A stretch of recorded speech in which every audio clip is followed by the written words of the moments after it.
Yun, so isang maulang umaga sa inyo lahat mga peace. At syempre, paalala lang, ride safe at dahan-dahan lang tayo sa ating pagbiyahe, no? Alright, so kung napanood nyo yung previous video natin mga peace, kung saan mayroon tayong kinuhang CX-4RR doon sa Bel Air Laguna, nandito na siya ngayon sa ating garahe. At maraming salamat kay Pisan CJ sa pagpapahiram niya dito sa kanyang pinakamamahal na motorsiklo. Ayan. So, samahan niyo ako ating busisiin at kalkalin kung anong meron tong CX-4RR.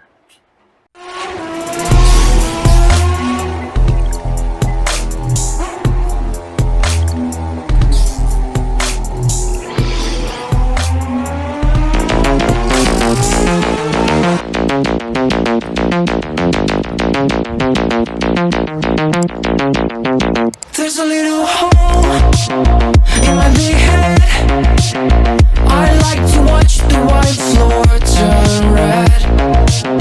I like to look at myself from the outside. No signs of life, so step aside. There's a little pity in the big eyes. I think it makes them pretty. They look so nice. They only care about their future fate. Enjoy yourself, it's not too late.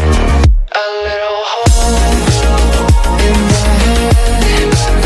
A little hole in my head. A little hole in my head. A little hole in my head.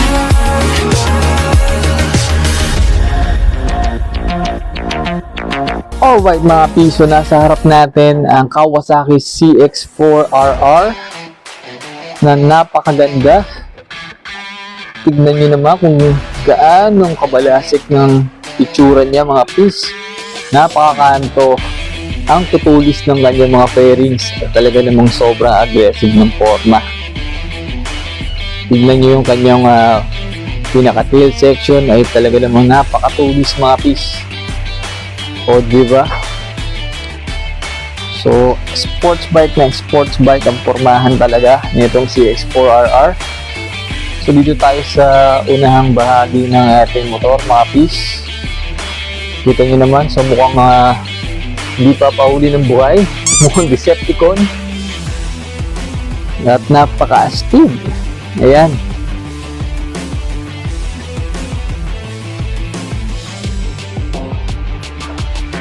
So, itong mga sticker na to mga pis ay pwede nyo tanggalin. So, hindi po siya naka-clear coat, no? Yung iba kasi nakapatong or may nakapatong na clear coat. So, ito pwede nyo tanggalin kung hindi nyo trip yung ganyang decals, no?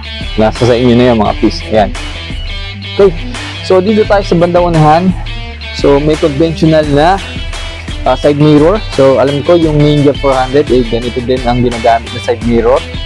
So, yung kanyang visor ay may kababaan. So, pwede kayo mag-upgrade, pwede kayo bumili ng aftermarket na mas mataas. Ayan. So, sa unahan, meron din tayo ram air intake. Ayan. Pagandang features ng isang sport bike yan, mga pis. At yung ating headlight, ay kita nyo naman kung gaano kabalasik ng forma. At yung mga ilaw niyan, mga pis ay LED na lahat. Ayan. Ang ganda rin ng part na to, sa bandang chin. Pogi. Dito naman tayo sa bandang side. Ang makikita nyo, ang ating signal light ay integrated. So meaning, ay parang part na siya ng ating side fairing. So iba kasi nakalitaw, no? So ito, naka-integrated na siya mga pis. At meron tayong parang air scoop dito sa gilid. Yung kanyang fender ay maganda rin ang forma, syempre. Ayan, oh. So meron tayong medyo manipis na tangke.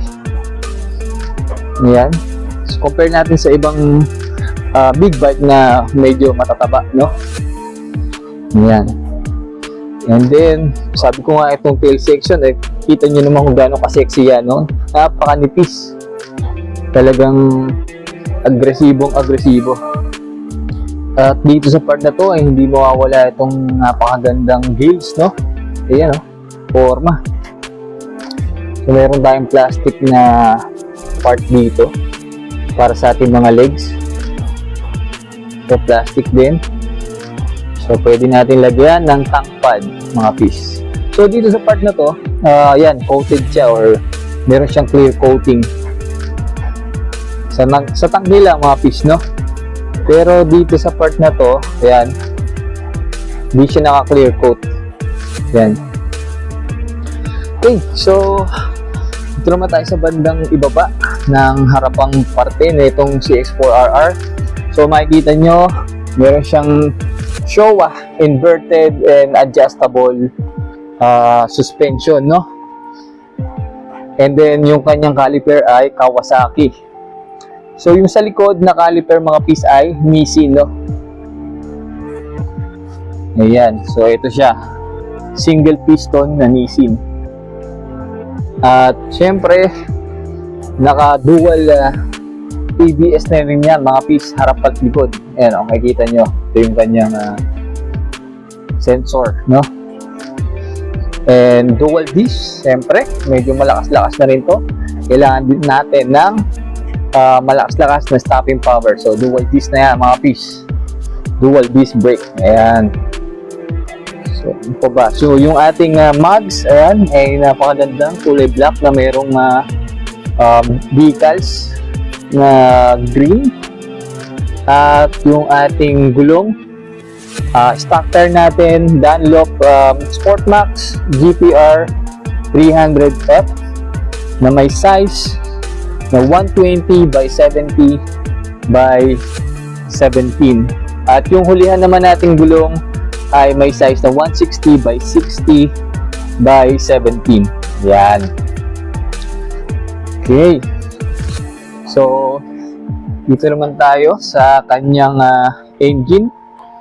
So, yung ating makina, mga piece, ay liquid cooled 4-stroke inline 4 dual overhead cam, no? Ayan. Na may max power na 76.3 at 14,000 RPM. Then tapos yung ating max torque, 39.6 Newton meter at 13,200 RPM. So, meron tayong 6-speed transmission. Then, meron tong assist and slipper clutch para sa smooth na shifting.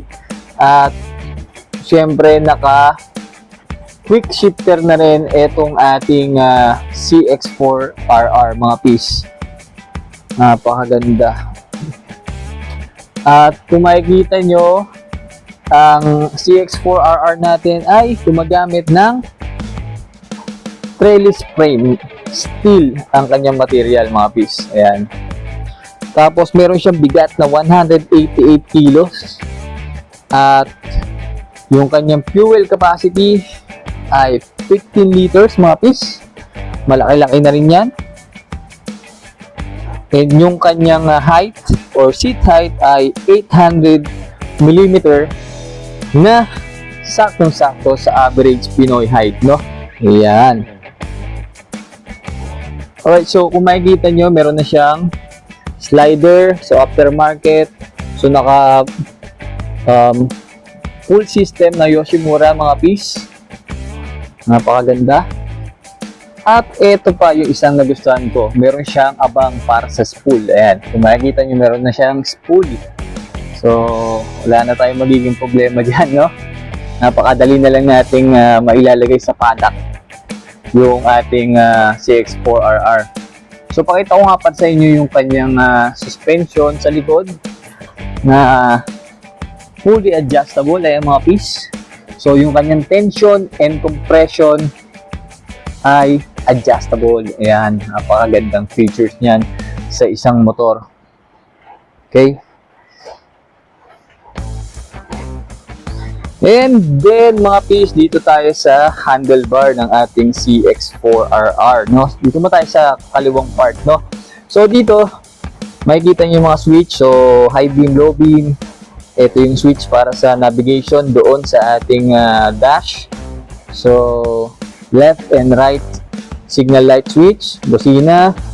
Meron tayong hazard. Ayan, at meron tayong passing light. Okay? So, yung left lever natin ay adjustable din. Depende sa gusto nyong layo ng lever sa inyong kamay. Napakagandang features din yan, mga piece.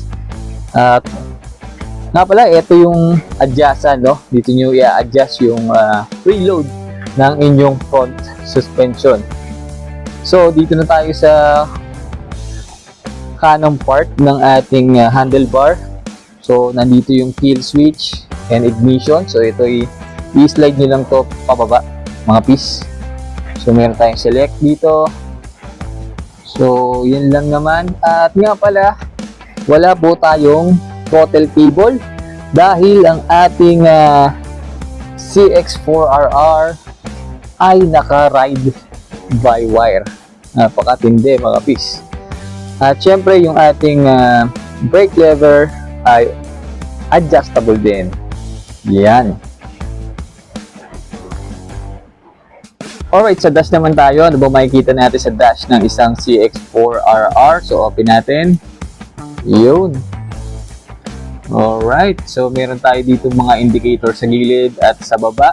Pati dun sa kabilang side. So, merong check engine, high beam, left and right signal light indicator, neutral, Kawasaki traction control, ABS. And then sa baba, meron tayong mga warning signs. Meron tayong oil, ayan, temperature, battery. Ayan, dito yung makikita kung may mga error na or may mga malfunction na sa ating parts ng ating CX4RR. So, makikita nyo umiilaw yung oil saka yung check engine. Mawawala po yan kapag pinaandar natin yung ating motor, no? So, kapag hindi yan nawala, mga piece, kailangan nyo na mag-pray. Okay. So, dito naman tayo. So, meron tayong gear indicator, mode indicator, ating RPM, fuel indicator, speedometer, time, battery, and odometer. So, sa part na to, mga piece, napapalitan po yan. Ang kailangan nyo lang gawin ay pindutin itong up and down button. So, para dito sa part na to, no, sa may odo, yan. So, up yung pipindutin natin, no. So, magiging trip A, trip B, and then balik sa odo. So, round robin po yan, no. And then dito sa baba, same lang. Ang pipindutin naman natin ay yung down button. So, makikita nyo battery, and then magiging average kilometer per liter. Ayan.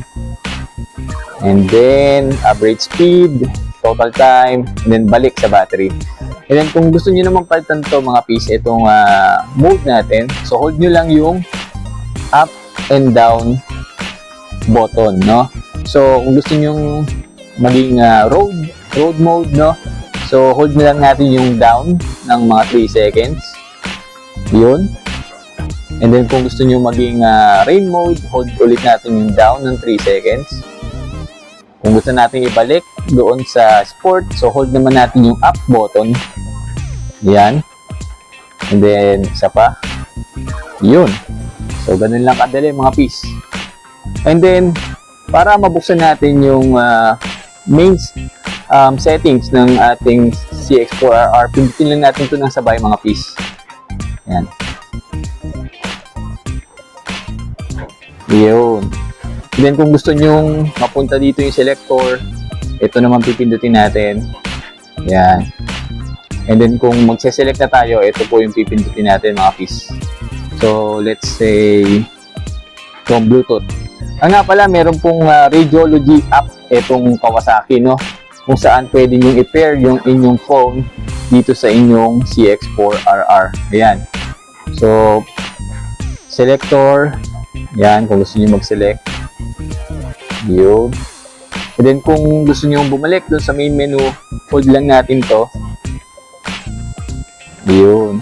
Then once na nasa main menu na kayo at gusto niyo nang ibalik dun sa main dash, hold lang natin tong dalawa ulit. Yun. Ganun lang kadali mga pis ang navigation dito sa dash ng inyong CX4RR. Alright. So, ngayon ay samahan nyo ako mga pis na ma-experience itong ating or let's say itong CX4RR ni paring CJ. Ayan, so i-share ko sa inyo kung ano yung mga ma-experience na mararanasan natin dito sa pag-ride sa CX4RR, no? Ayan. So yung sitting position, yung height niya, yung speed niya, yung power niya, at kung ano-ano pa, no? Yan. So, tara. Samahan niyo ako, mapis.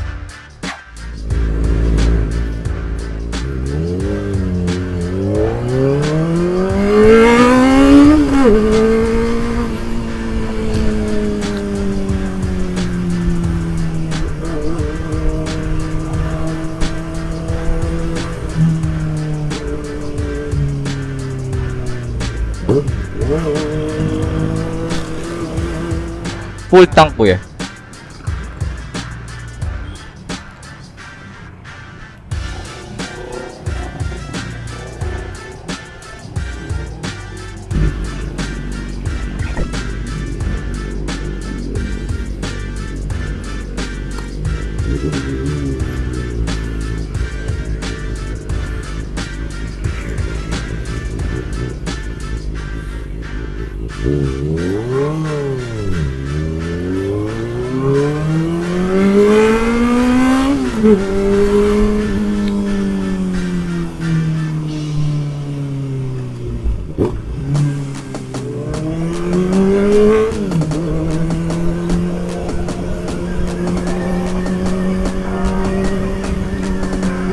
Alright mga pis. So unang-unang napansin ko dito ay yung kanyang timbang, no? Napakagaan niya. Ang dali niyang i-sway-sway na ganyan, no? Napakagaan. Compare sa CBR 650 Ergo mga pis.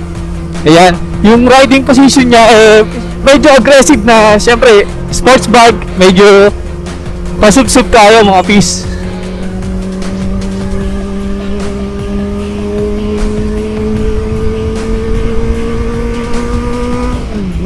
Ayan, saka yung power niya mga pis, medyo nasa dulo siya, no? Tapos yung mga riding mode niya, kapag nasa rain tayo, nasa road, medyo hindi responsive yung kanyang throttle, pati yung engine, no? So medyo may pagka-delay ng konti. Yan. At talaga namang napaka-screamer na itong motor na to mga pis. Ayan, oh.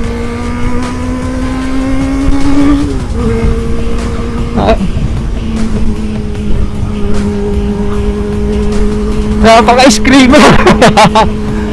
Agaw attention talaga itong motor na to. Sobrang ingay. At ang ganda.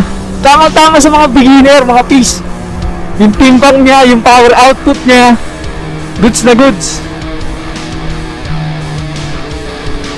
Kaya wala akong masasabi dito. Okay na okay itong CX4RR para sa ating tropang si CJ.